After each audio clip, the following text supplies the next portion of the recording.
Alright, so this is how I repair this range. The igniter wasn't working, so I changed this out. Very simple. Just replace each wire at a time. It doesn't matter which one because you just need the spark.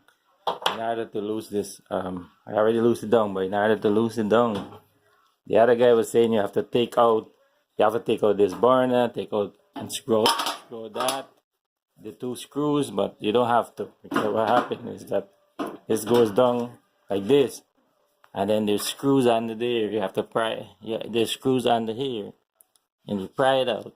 We need like that.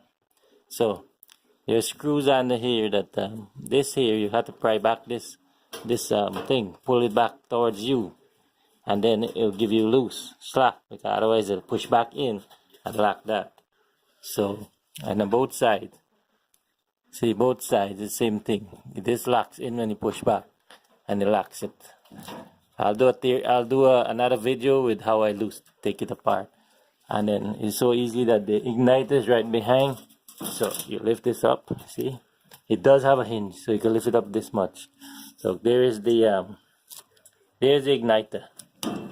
See, you replace the wire one at a time. This is a model 790, the Kenmore 790.7343. Alright, I think I have it. I'll show you where. Oops. There it is. See there? If you see there, that's the model right there. See? So that's for that model.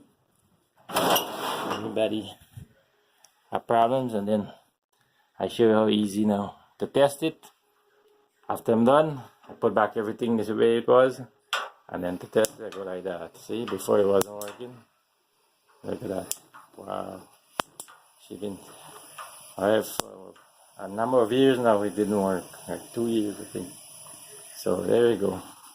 Hope this helps somebody who have this. It's not hard. It's very easy to open up an oven. This oven. Alright, so you don't have to take out the burner, because that's what the other video was showing. I mean, he said he didn't know much, but I figured out by just watching his video, and I should say it had to be an easier way for the servicemen. So there you go. Hope it helps somebody else who need help. Alright then.